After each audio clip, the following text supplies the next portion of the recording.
got Alec Newald, and he's was taken for 10 days to an extraterrestrial civilization. One Monday in mid-February 1989, he set off on what would have been a 3-hour drive to Auckland in New Zealand. He arrived in Auckland feeling tired and confused, was even more confused to learn that Monday was now Thursday, 10 days later, and that he had no idea of what happened in the meantime. When Alex did retrieve his memories of those missing 10 days, he realized his life had changed forever. Early on that fateful trip, while driving through a foggy mountain pass, Alex was whisked from the road by beings from an extraterrestrial civilization. So, without any further ado, I want to bring Alec on the show. Alec, are you with us? Yeah, I'm here, James. Thanks for having me too, by the way. I really appreciate it. This story started almost 30 years ago. 30 years ago, the human race was pretty much bogged down in the mire of what you call a three-dimensional reality. I think huge things have happened in the last. We're starting to see the light at the end of the tunnel, I think, and the dark background. The shadow beings that are sort of controlling, or have been controlling.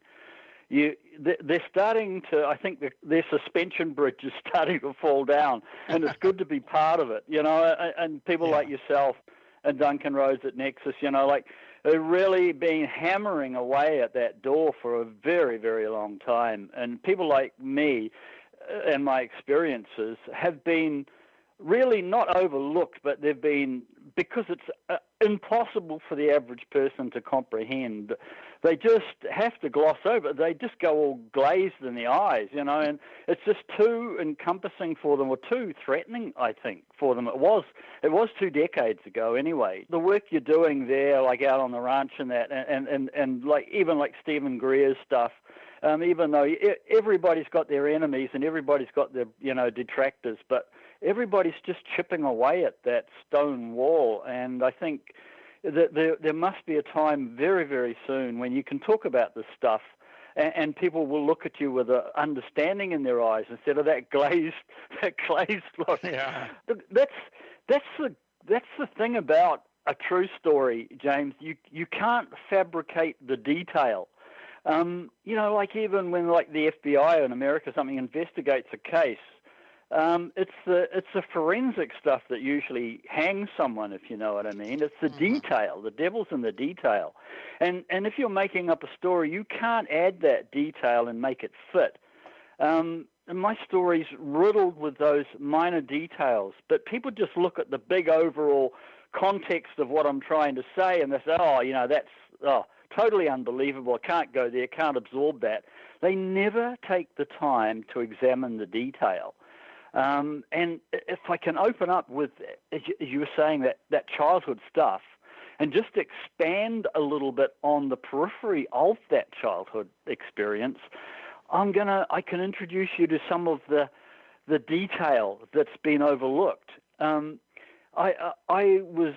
was brought up with my parents in a little town south of Auckland, about 20 miles south of Auckland. It's still a quiet little estuary town on a mudflat harbour called the Manukau Harbour in New Zealand, and it was a quiet little place. And you just wonder, because the situation, the location, is vital to my whole story. And you wonder sometimes, did my parents choose that place of their own volition, or were they guided there in some way? Was my life already planned out by some greater scheme? I don't know. All our lives for a greater good in some way. But certainly, it sort of started, if you go to the grassroots of it, when I was just starting school. So I was about 5 years of age or 6. I used to walk to school those days, unescorted, kids just, not a care in the world. This is the early 1950s. Just walked to school at 5. And I used to walk past a public park in this little town, and it was right next to a church. And the interesting thing about, people that are listening to your shows will know all about ley lines, the dragon lines, the earth, the matrix of the crystal matrix of the earth, and the bloodlines, if you like, the pulse of the earth. There's a church at one end of my street and a church at the other end of the street. The streets are sort of a crescent, and right in line with those two churches was this park.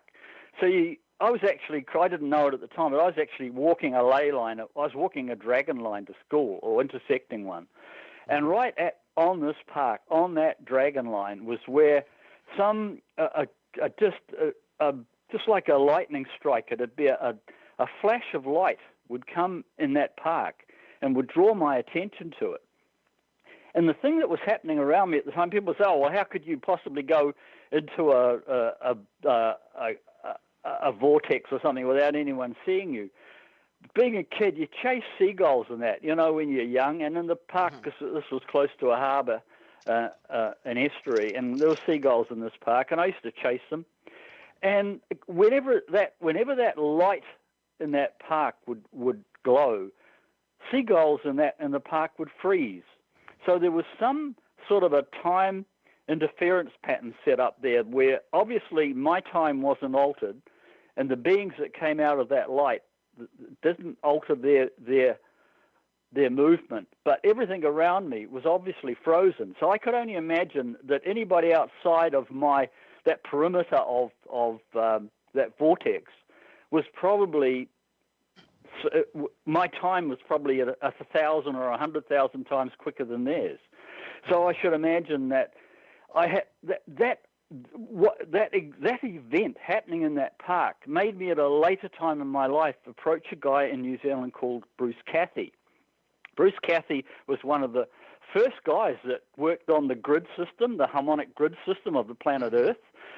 Bruce Cathy's just recently passed away, unfortunately, but I became good friends with him, and he helped me with major details in my story, and it was him that actually decided. I said what was very special about this park, and that's when he worked out it was on a ley line, on an intersection of a ley line, and it was a very major one at that, and it had to do, in his terminology, with the speed of light electromagnetically and in our own normal sense. So you do get a time aspect associated with this. Now, the thing that really, really counts here is that Bruce Cathy, when he was investigating the grid system and that of the Earth, he found out there's a lot of events on this planet which were geomagnetic. In other words, there were a time element to the location. In other words, the sun and the moon and the time of the year would have a relevance to if that location was active. And his research even went into the detonation of atomic bombs. This is where we get into the forensics of it, where he proved himself to be correct. He actually, when the French were testing in the South Pacific at the Mururoa Atoll, and this affected, there's a lot of peace movements going on, to stop atomic testing. Bruce Cathy, with his harmonic maths, he worked out that atomic weapons were also geomagnetic events, and he said you could only detonate an atomic bomb at a particular time and day in a specific place. And he sent to the New Zealand government a list of dates and times that he said if the French are going to detonate at the Mururoa Atoll, it can only happen on this day or that day of a certain month, and even got it down to within an hour of that day on a certain month. And he sent these calculations to the New Zealand government, and he was proved correct. The French did explode an atomic weapon at the Mururoa Atoll within an hour of his predicted time, at a date and a day. And he got it, and he did it again a second time to prove it was a fluke. And the New Zealand government acknowledged that, sent him back a letter with a date stamp on it, and said, yes, we've received your prediction. You were correct. The French did explode an atomic weapon on that day and within that hour of your prediction. Now, you've got that there's big ramifications here, James. I know we're going slightly off the path, but I want people to realize that events on this planet are not just random, and everything is connected. And when you're talking about interdimensional beings and portals being opened, the timing of them is crucial. And they're not always available. You can't just go to a specific spot on the Earth, even a sacred site, and do a chant or a meditation and expect it to open for you. Like Stonehenge and these ancient sites, you have to be there at the right time and why a lot of these places are clocks in their own right, like Stonehenge, I think, is a clock. But it's also a clock for a dimensional portal. So what was going on in Papakura was a portal was opening at a specific time of the year and of the day when I was walking past there, because it happened 3 or 4 times a year. And it would be like almost on the solstices, if you like, if you just need to pluck something out of the air, a specific date and time. So these weren't happening every day. And Bruce Cathy, who I worked with, very closely after that, because I had other missions to perform at later dates, and they all required specific timings at specific locations, which is why I'm going into the detail here to build a foundation for what we'll move on to. So Bruce was right. Specific locations on the Earth are sort of vulnerable, if you like, to being manipulated or being used or being opened at specific times. And he was smart enough to work out what locations were active at what points. And henceforth, atomic weapons are a very inefficient weapon for mass warfare. If you consider that if the Russians ever wanted to bomb America with atomic weapons, they could not target New York and Washington and Los Angeles all at the same time and wipe out all the centers in the US, because only one location in any one country on any one day at any 1 hour is actually vulnerable to an atomic attack. So it makes multi-ballistic missile atomic weapons attacks a fundamental fallacy and a lie. They were never going to be used, even at Hiroshima. When the Americans, when you guys dropped the bombs on the Japanese, the planes were sent off to Hiroshima, and they arrived early because they couldn't afford to be late, and they circled the target for some considerable time. And you'd say, you're in foreign territory, and you've got fighter planes trying to get up to the height of these B-52s or whatever they were, which were flying very high, and they waited and waited and waited before they dropped that bomb. What were they waiting for? You don't do that. When you get to your specific target, you drop your bomb and you run, because these guys are low on fuel as it was, trying to get back to their designated landing point. You don't wait to drop something, and they had to wait. So once again, those atomic bombs are time-sensitive and location-sensitive. That's the sort of forensic detail that people don't bother to go into in my story. And those sort of things pop up all the way through it. So need a breather. If you want to come in and say something, James, you're welcome. I know you've had a lot of confrontation. I know you've had the Men in Black and the other guys, whoever, knocking on your door. I'd love to hear a little bit about that. Yeah, well, after if we can just side skirt the whole major event, which was in 1989 when I sort of went missing for 10 days. But as soon as I got back, I mean, they were almost waiting for me. So, even if ETs have an ability to, keyhole in on what we're doing, there's if you could call the Men in Black movies some sort of reality, there's definitely a group of covert agencies that are watching extraterrestrial activity coming and going off our planet. And I think people that are involved in legitimate events are certainly marked after that event in some way. Although, in saying that, my car was taken with me as well. And when I got back from that 10 days away, the car just about fell apart. I mean, we had all sorts of problems with the hydraulics and that, and all the rubber and the hydraulics and the power steering just were melting. So, and there was a little computer printed circuit board on the air fuel mix on that car, and when it was examined forensically, not by me, but by the car manufacturers, that circuit board was completely a mirror image of what it should have been. So whoever put that car back together didn't actually make such a great job of it, or it was put together correctly in a mirror universe, but not in ours. And so that was an interesting fact too, and I think it was from the problems with the car that they really zeroed in on me.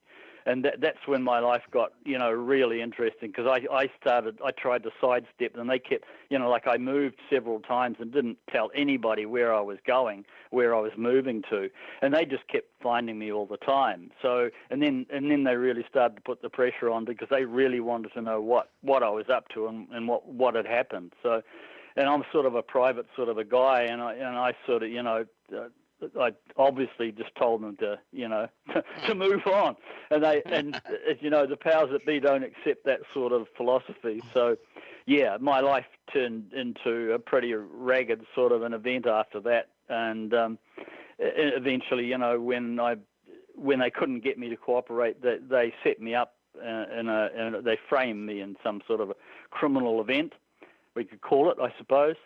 And sent me to jail so they could really work me over properly from that point. But we can get to that. That's the last bit, and what I really wanted to build into the new coevolution story in our third edition. But if you like, we can get back to what actually happened during those missing 10 days, because I was given a mission there too, and that is basically, as it tracks back to that geometric sort of placement of devices on the planet to do with the grid system, really. What we did find when I was working with Bruce Cathy, because he was so deeply into the harmonic grid of the planet, is that the information I brought back was that there was actually another covert overlay of that grid pattern of the Earth. And it was being meticulously maintained by a group of extraterrestrials. It was an artificial grid structure, if you like. And Bruce had even had some experience of that too, just doing the fine-tuning investigations that there is some sort of an agency which is, an extraterrestrial agency, which is running some sort of a covert agenda of their own on planet Earth, and I think it's basically to keep us locked down in a way, and keep us from expanding and becoming the entities which we used to be or can be in the future.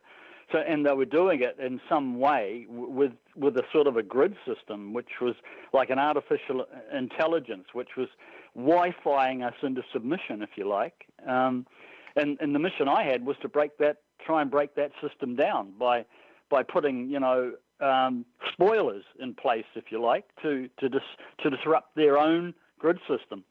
This is all really new stuff, and it just makes a whole broader impact of it. And you could see the people that were interfering with me, the people that locked me up, the people that interrogated me in jail, were working for some negative entities that were running the show on planet Earth. That's all I can say. And the group of extraterrestrials I was working with were trying to break that system down. And they were working on other stuff too, other artificial intelligence of a system that had been left behind on planet Earth that could have been released at any time in the future or any time now. So there's a whole lot of stuff, as you say, going on in the background that people can't get their heads around because they've never been exposed to it. I think, the time is probably about now that we start getting this stuff out there and publishing and trying to reach people that probably would accept this information if they had the right detail. Yeah, I agree. And now is the time. I was meditating the other day, and I got a very clear message, and it was like for all the light workers and the star seeds and whoever you want to, whatever label you want to give them. But, they're saying, the time's now. We really need to step up to the plate and, call things as they are and come together and pull this planet out of the muck and the mire. But and I think there's some kind of an activation code, whatever you want to call it, that somebody up there is really pushing the button and turning the dial up, because I'm seeing people just pop wide open everywhere. Yep. Well, to me, going back to those childhood experiences, it wasn't just the location. And when I walked through that vortex, interestingly enough, what they gave, the beings that came out of this vortex light were just like pixies or fairies, I think. I don't know whether they sort of made themselves look as something that would be acceptable for a 5-year-old without freaking out a young child. They weren't any bigger than me, and I perfectly accepted them as being friends. Like I even said hello at some stage, I think, and they would always give me. And once again, we go back to this geometric sort of opening of a portal. They gave me a little item to hold. It was a little sort of a tetrahedron. It had markings on it, but they asked me just to stare into this tetrahedron. And in doing that, I just tumble into this other world of theirs, where there are other children in here, and we were being taught at a school, even though I was walking terrestrially on my way to school, and this interference pattern came in, and wherever I went, we were being taught something entirely different. Because I know that whenever I went to our terrestrial school, I hated it. I hated every moment of my schooling. I couldn't wait to get out of it. It was sort of like I felt like I was being indoctrinated into something that wasn't good for me. And I've held that belief ever since. I mean, terrestrial education, I think, is a very dangerous thing. And I think all they're doing is prepping us to be slaves to the system. And even at university level, you've got to be very clever to break out of that and use your mind to expand yourself beyond what they're trying to get you to believe in. Yeah. So I was being schooled from that age of 5. So you could sort of kind of tell there was something going to happen later on in my life which they were trying to prep me for, I guess. So even though you just accept these things as a 5-year-old, I just forgot about that stuff in later adult life. I mean, children, they fantasize about all sorts of things. You can't even trust your own childhood memories, I guess. As succinct as they might be, you just can brush them over, and everyday life just beats it out of you. I mean, you don't start talking about that sort of stuff when you're an adult. Oh, when I was a kid, these ETs or these pixies or fairies used to come and pluck me into another dimensional realm. You don't say that if you want to have a conversation with anybody else. I mean, you just get shunned to the corner of the room, and then everybody looks at you sideways, and that's the end of that. So you don't dwell there. But that's not the only thing, James, that was happening. I was having repetitive dreams right through my early childhood, right into teenage years. I was having dreams about an ancient civilization on Earth. I was having dreams about visiting Earth in the days of the dinosaur. But we were coming down from the sky, and we had all sorts of technology, and we were doing geological work and excavating and searching for something. And it was always in volcanic zones around the planet. And these dreams would not just be like one-offs. The same dream would come up like 3 or 4 times a year, and it would be for year after year. In the end, these dreams were more real than life. I could not get them out of my head. I still can't. I can still take myself back to a hazy atmosphere, and we were in a sort of a scout craft coming down, and I'm looking up, and there's this huge pyramidal craft floating in the haze above us. And it's so clear, I can see it right now in my mind's eye. And we're on our way back, we're on our way down, and there's a group of us in this craft. And we're looking down, and we see movement, and because we're going into a heavily forested rainforest type area.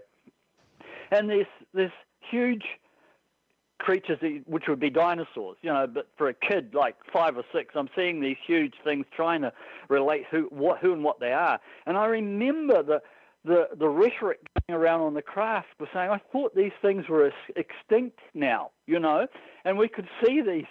So, we were going to set up camp in these jungles, and we were thinking, hang on, there's these 30-foot bloody giant creatures roaming around down here, and here we are, we're about 4 foot tall, in a fragile state on a planet which had, too much gravity for us probably at that time, and we were out of our safe zone. And I remember we set up camps with all sorts of safety devices and warning things to set off. As a child, you don't have you shouldn't be having these sort of memories.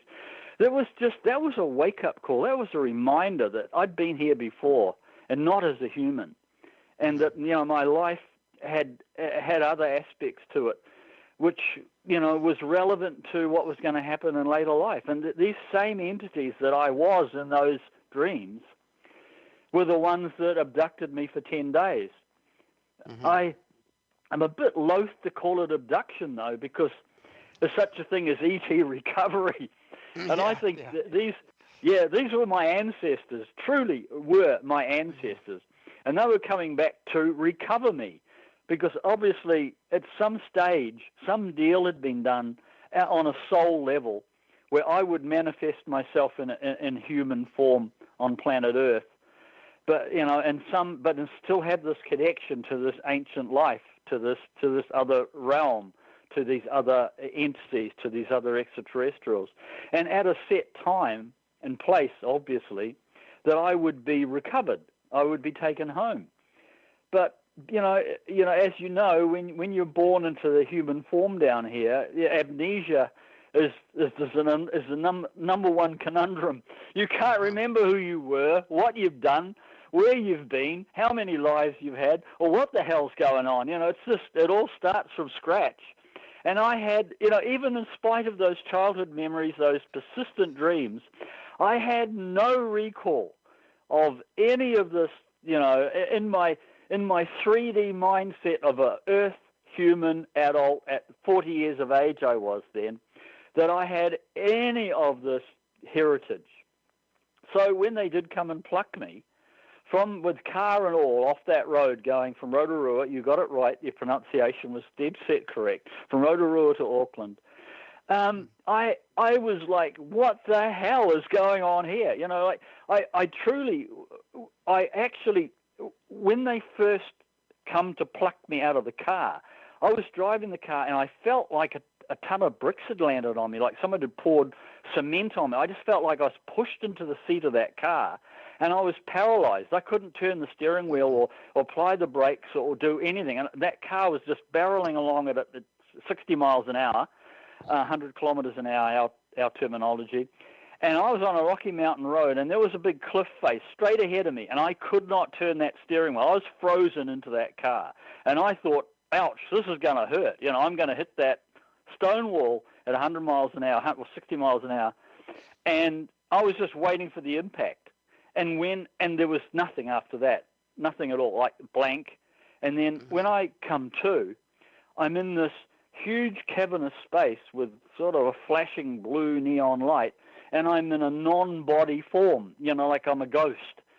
So what do you think? Naturally, you think, I've just crashed the car and I'm dead. This is some sort of an afterlife. Here I am.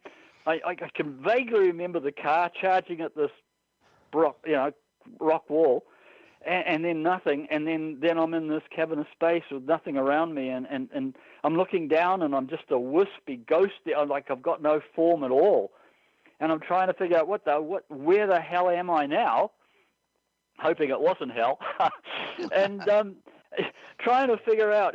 So the mindset, even at that stage, this is not an extraterrestrial event. I mean, that was the furthest thing from my mind, James. I hadn't studied up on extraterrestrial, hadn't studied up on abductions. I hadn't bothered with that. So my life was busy. I was a businessman, a sporting personality. I had a lot of stuff going in my mind, and none of it was to do with extraterrestrials, ETs, UFOs, or even interdimensional and other realities, believe me. Furthest thing from my mind.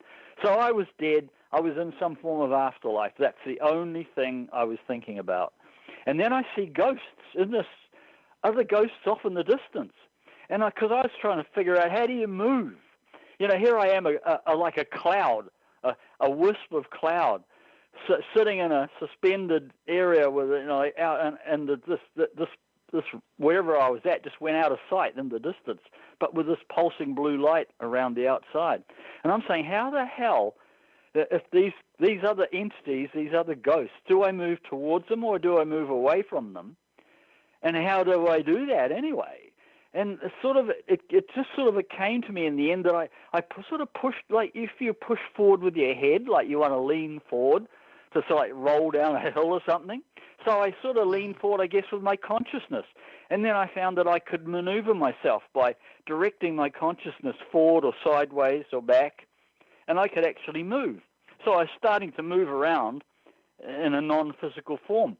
And that's when, strangely enough, in a non-physical form, so I felt someone like tap me on the shoulder from behind, and I turned around, and here's these two, I think maybe one or two, or maybe even three other ghost-like entities.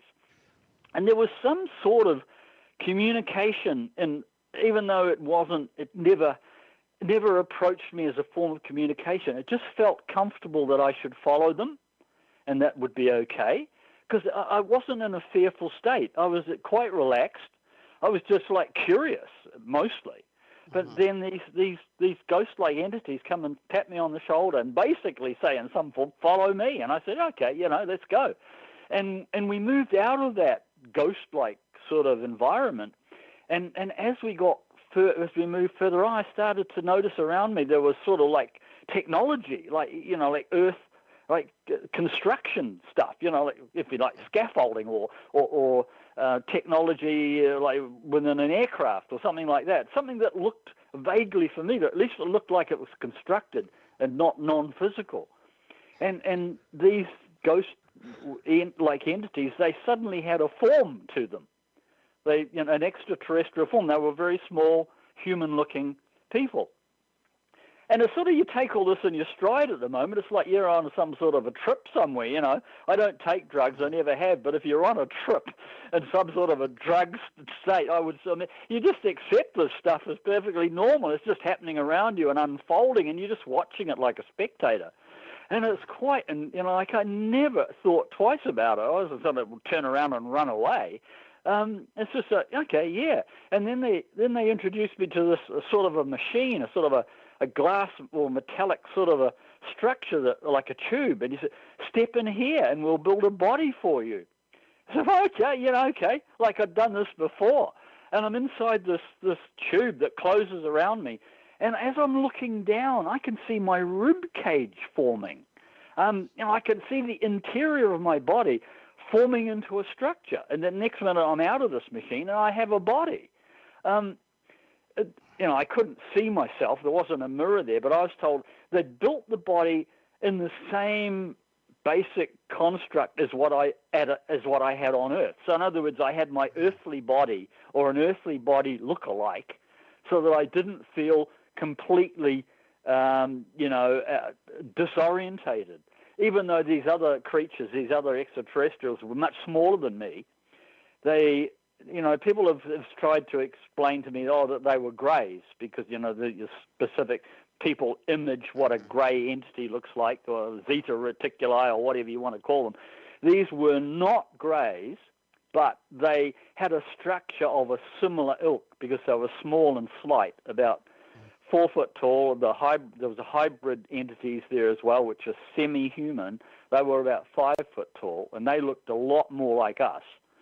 But the elder entities they had sort of like, I could describe like a leathery skin that was sort of like 1 million years old. If you could imagine a prune, walking around with legs on it, with a face and a head, but a leathery, wrinkled skin. They were called elders by the hybrids, and they were so ancient, I believe that they do live for many, many thousands of years, even maybe tens of thousands of years. I have no idea. I couldn't get my head around the extension of their lifespan, but it's massive. Maybe even 100,000 years, unimaginable in human form. But evidently, these people were trying to get back to Earth, to live on Earth. That we'll get around to the story of why. But in the meantime, they'd be building, making, or creating a hybrid race, which would be more acceptable on planet Earth and also more functional, because they'd been out of the Earth sort of locale for so long. They were no longer a viable living energy force in the Earth matrix, if you like. So they had to reconstruct themselves by hybrid splicing of the human genomes into their hybrid cells. Very, very long story. Yeah. And I was in a roundabout sort of way, I was part of this deal, and my time on Earth was to bring back some structure at a soul level, which was immune to this Wi-Fi interference from these grid patterns and the Earth structures and the demonic beings that are trying to lower the Earth life force, if you like, or the human learning curve. They were basically trying to dumb us down for a very long time, and I had been volunteered, obviously, for a stint on Earth, try and build up some immunity to this interference pattern, so that when we structured our soul matrix, spliced it back into the hybrid entities that they were building, that we would be immune from this. So we could basically come back to Earth and be enlightened beings, if that means anything to you. I had a couple questions for you. One is that you said there was kind of an elder race that you saw. Did they have like hair, and were they tall robed beings? I was listening to one of your interviews, and I'm just curious what they look like. And you said they created I forget. I think her name was something Zeta. I can't remember her name. Xena. Yeah. I called her Xena. That's not a real name, but I just gave her a name I could pronounce. That's all it is. The elder beings were very small too. They were only about 4 foot tall. Okay. Very slightly built. Yeah, very slightly built. No, they had no hair. They didn't wear any clothes. I mean, well, we had a bodysuit. I mean, when that body was built for me, we were clothed in a bodysuit, and the bodysuit was like a second skin. But I was told it dissolved all in the processes that it did for biological necessities, like it cleared your body waste, and that, like, these people didn't eat food as we would. They didn't eat food at all. They took a nutrient mix of David Hudson's white powder of gold. Since I've been studying up on that, when I got back, naturally I did a crash course on all this stuff. Is it real? Can any of this stuff, can it be tracked down into our Earth realities? Well, it can, yes. They were drinking a mixture of certain herbs and a plant mix and this white powder of gold in some form that they had concocted. That was their own, and they only drank, they physically only took this about like once a month or once a week. They had me on a crash course of this when I was on their craft to build up, to get this stuff into my system. So, because their whole technology revolved around this white powder of gold, interdimensional stuff that it is, their craft was built out of it, their bodysuit, this second skin was built out of it, and so you ingested it into your body as well. And so the structure of the craft, the structure of your consciousness and your whole body was all at one phase with everything they were doing. Mm-hmm. So that's where the telepathy, and you didn't have to talk, the mind communication, the consciousness connection with the craft, it came automatically, because this high spin state powder of gold is semiconductive at room temperature even. It is a super, it's almost magic, but it's been proven to exist in reality on planet Earth thanks to David Hudson's work. So this is all real. You can track this stuff down and you can label it. I think science actually calls it exotic material these days. That's their official word for it. If anybody was going to admit to magic or alchemy, when you start talking about exotic material, when science calls it that, it's out of this world. It is the extreme. It is the future of the human race, I think, James. My hope is that when we start using this stuff, we don't need AI technology to be smart and to be able to communicate. I mean, everyone's buying into AI at the moment. If you can call a cell phone as a form of AI, it's going to be injected into us eventually if the darker powers have their way. And I can see the human race going into slavery, because we'll be hacked, we'll be monitored, we'll be controlled on a radio control stick if we go AI way. If we absorb, if we take the white powder gold track, I can see enlightenment, and I can see, amazing beings. I can see the human race as it was meant to be structured. And the fact that, in ancient times we did consume this material, and it's been taken away from us and hidden from us, it's just part of that dark agenda to dumb down the human race and keep us as robotic, control items. And AI is just going to make that a whole lot easier. And so my fear is that we go down the AI track and we become slaves for the rest of human history. Because I think once we get into that zone, we'll never get out again. Yeah, I agree. That's one of the things I've been really adamant about is don't go the AI path. Forget about all the hookups and the technology and everything else. It's that technology is a failure of your spirituality. It's going to compensate for that, and pretty soon it owns you. You'll be locked into it. But a lot of people look at you funny when you try to warn them about that, and they just don't get it. No. Well, but see, nobody's actually given anyone an alternative, a viable alternative. Say, well, you take my cell phone away, you take my computer away, and how am I going to learn anything? How am I going to connect with my friends and that? Well, if you could get the spiritual aspects of white powder of gold and the superconducting capabilities it's got when it's absorbed into the human body, there's a TV program on Netflix called Limitless. It's about guys taking a pill that sparks their brain up to work at 100% capacity, and everyone's an Einstein that takes that pill.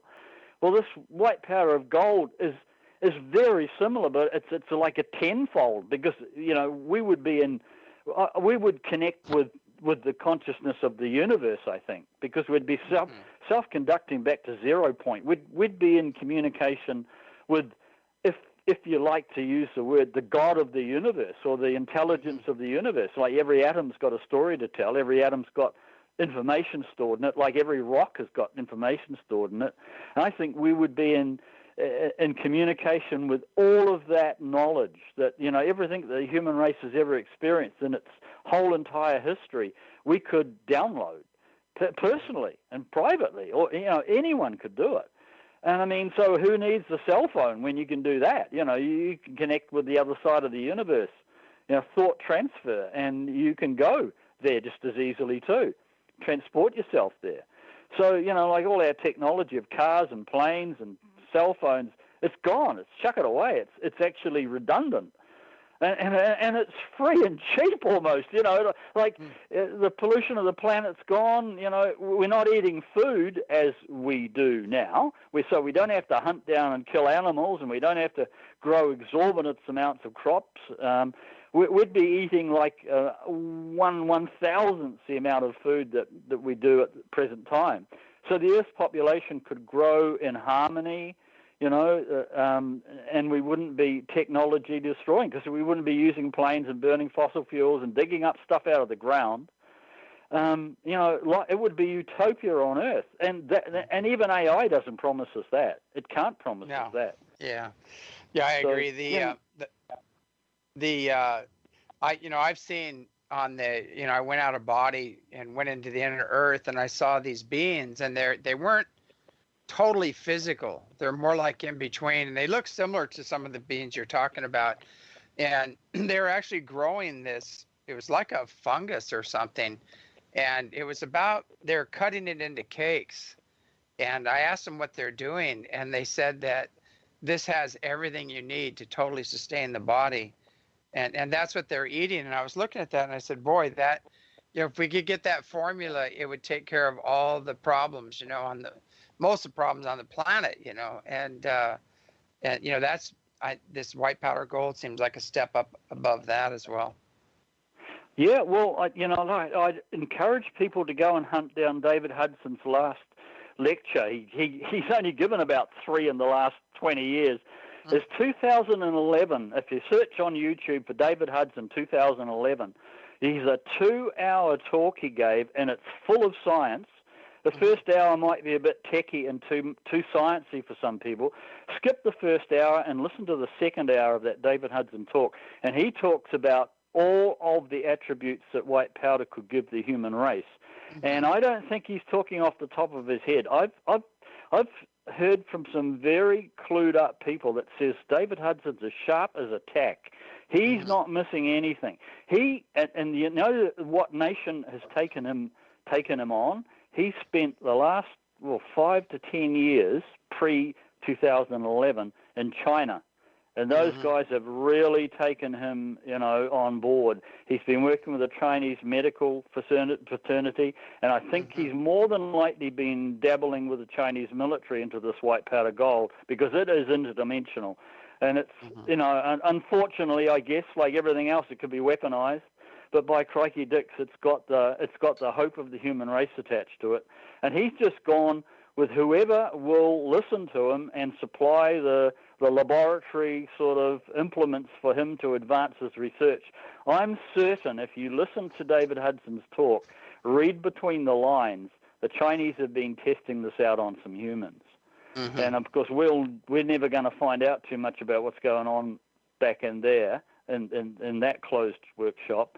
But he came back out into the Western world looking for finance, looking for sponsors to do some research. And now he's gone very, very quiet again. So I would say he's found some backers, and he's gone because medical science won't allow people to experiment with this stuff, because when you do a chemical analysis on white powder of gold, it comes out like an aluminium and all sort of negative stuff you don't want to put in your body, but that's only the trace elements off the top.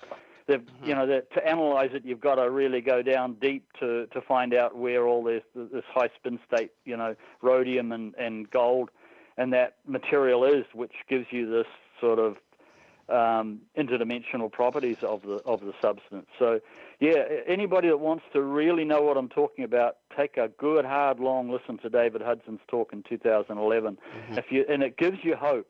It really does. It's inspiring to know there's an alternative out there for the human race. There's I'm just wondering where you can actually get.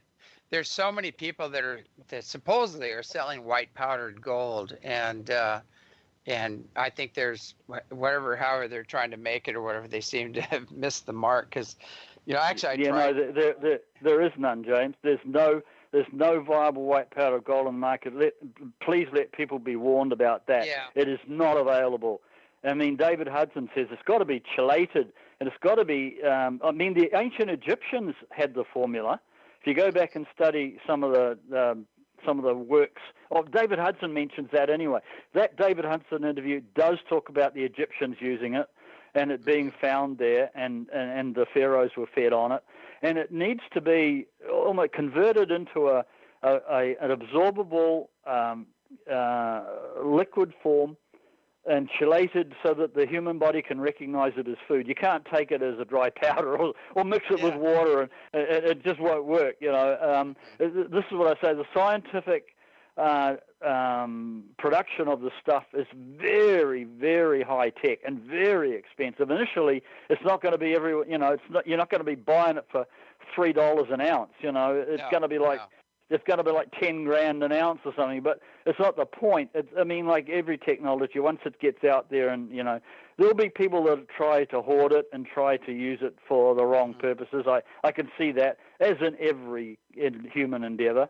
Yeah. But the ability, it's there, is all I'm saying, James. The light at the end of the tunnel is there, and it just needs a bit more research. And isn't it interesting that for such a fantastic, amazing product, the world is silent. The scientific world is silent on it. And that just doesn't that fit with everything you've ever known about alternate technology? I'm open to any discussions about this stuff. Freely, I'm not hiding anything, and I'm not trying to hide from the world. So there you go. Okay, we didn't talk about the 10 days away, and that's about 3 hours on its own. As you say, yeah. Well, obviously we can go there now that people have got a bit of a base to key off. Yeah, I really appreciate the time to talk, James. I appreciate your efforts and your time you've taken for this stuff.